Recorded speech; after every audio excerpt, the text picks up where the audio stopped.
Morning students. आज मैं आप लोगों को क्लास 5 के लिए पार्ट 6 में क्रोध के बारे में पढ़ाने जा रही हूँ कि क्रोध से क्या होता है। तो आइए मैं क्रोध के बारे में बताती हूँ, आप लोग ध्यान से सुनिएगा। क्रोध करने से, क्रोध या गुस्सा करने से मनुष्य को सारी बुद्धि नष्ट हो जाती है। क्रोध मनुष्य के लिए हानिकारक है,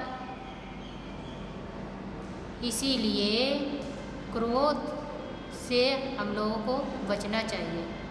जैसे आप यहाँ देख रहे होंगे लिखा हुआ भी,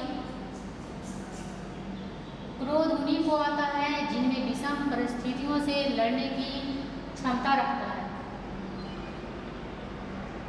तो आइए इस कहानी में आपको बताते हैं कि इस कहानी में दो पति पत्नी होते हैं जो आपस में थोड़ी थोड़ी सी बातों के लिए लड़ते झगड़ते रहते हैं। तब उसका पति समझाने लगता है कि क्रोध मनुष्य के शरीर को भयानक कर देता है, आंखों को विकराल कर देता है। जैसे आपको पता चल जाएगा चेहरा देख करके ही कि कितने गुस्से में है। मतलब कहने का मतलब ये है कि आप चेहरा देख करके ही पहचान जाएंगे कि ये कैसा मूड में। आँखों को भी विकराल बना देता है, बहुत बड़े बड़े बना देता है, जिससे आपको देख करके पता चल जाएगा, आँख से भी देख करके पता चल जाएगा कि यह कितने क्रोधित। जैसे आप देखे होंगे कि चेहरे को आग के समान लाल कर देता है, बातचीत को बहुत उग्र कर देता है। जिस समय वो क्रोधित रहता है चेहरा उसका लाल हो जाता है और अपना बातचीत उग्र कर देता है। इतने गुस्से में बोलता है कि आगे वाले जो सुनते हैं उसे पता ही नहीं चलता है कि वो क्या कह रहा है। मतलब जो बोल रहा है जो क्रोधित व्यक्ति है और दूसरा एक शांत है, तो शांत वाला जब सुनता है तो उसे हर एक चीज़ अनुभव हो जाता है कि ये किस मूड में है और किस तरह से बातचीत करे। क्रोध इतना बुरा विकार है कि वह सुविचार को जड़ से नष्ट कर देता है। जैसे आपके अंदर जो भी सुविचार चल रहे हैं, आप जो भी अच्छा कार्य करने वाले हैं वो भी नष्ट कर देता है। आपको ये भी नहीं पता चलेगा कि हम क्या सोच कर आए थे और क्या कर रहे हैं। इसमें ऐसी स्थिति बन जाती है, परिस्थिति बन जाती है कि अपने आप को खो देता है और उसे कुछ नहीं दिखाई पड़ता है। यही कह रहा है कि जड़ से नष्ट कर देना चाहिए। जिसे क्रोध आता है वह केवल दुखी नहीं होता, बल्कि क्रोध के समय जो लोग वहाँ होते हैं उनको भी वह दुखी दिए बिना नहीं रहता है। वहाँ पर जो भी व्यक्ति होते हैं शांत बैठे रहते हैं और जो क्रोध करता है उसे सुन करके वो भी मतलब उग्र बन जाते हैं, उनसे भी सहन नहीं हो पाता है, बर्दाश्त नहीं हो पाता है और दोनों आपस में लड़ने झगड़ने लगते हैं। मतलब इतना मतभेद होने लगता है कि इसका ठिकाना ही नहीं रहता है। इसी तरह से एक आदमी से दो आदमी, दो आदमी से चार आदमी, इसी तरह से क्रोध एक व्यक्ति को हुआ, लेकिन जितने भी व्यक्ति सुने वो सब उसके पीछे पीछे आने लगते हैं कि यह व्यक्ति क्यों उग्र होने लगा। इसका मतलब ये है कि सबको, जितने भी व्यक्ति रहते हैं सब धीरे धीरे जो अच्छे होते हैं वो भी उसके सामने सिमटते चले जाते हैं और उन्हें भी अपने अंदर उनको ले लेता है।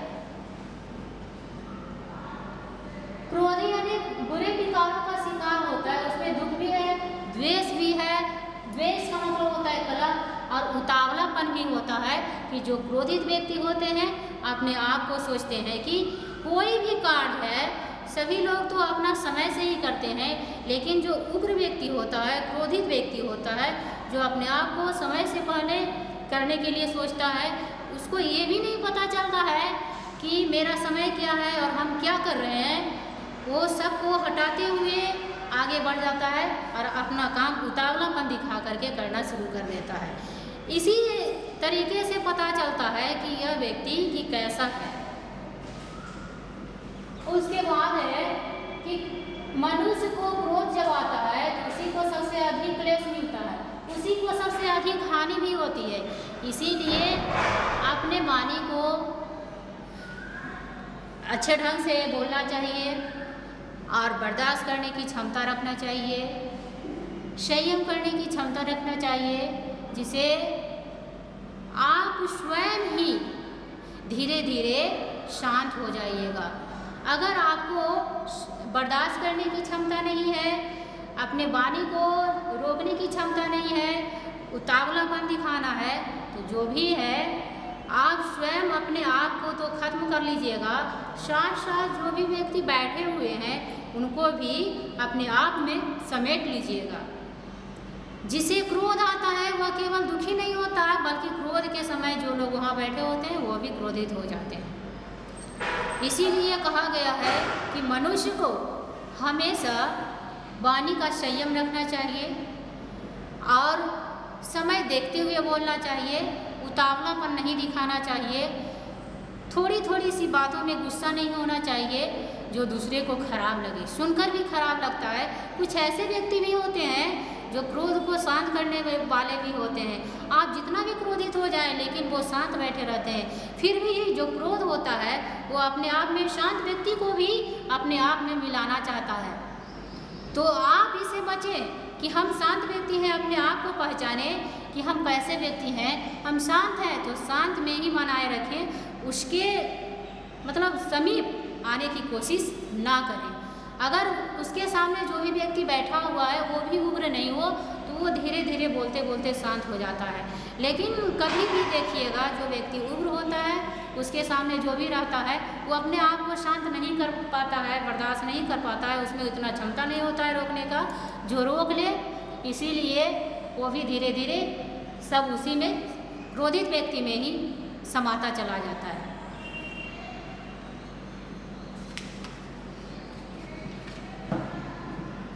जिस समय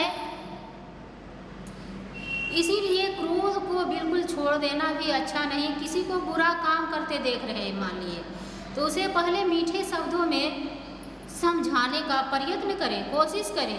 यदि समझाने से वह काम को ना छोड़े उस पर क्रोध करना उचित है, तब उस पर क्रोध करें।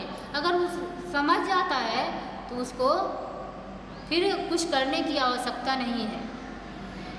जिस क्रोध से अपने कुटुंबियों में वृद्धि व क्रोध बुरा नहीं है, उसी प्रकार से वो व्यक्ति कहीं भी जाए, अपने परिवार में रहे, समाज में रहे, कहीं भी रहे, तो वह व्यक्ति दूसरे को पसंद नहीं आते हैं, क्योंकि उनका चेहरा से और उनके वाणी से हर एक चीज़ से पता चल जाता है, शक्ल से ही पता चल जाता है कि ये कैसे उग्र व्यक्ति हैं।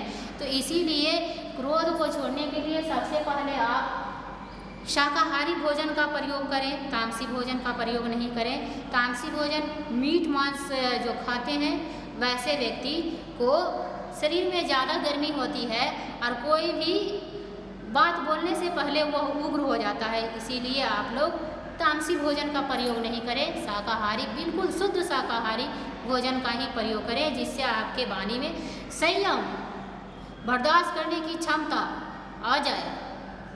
धन्यवाद।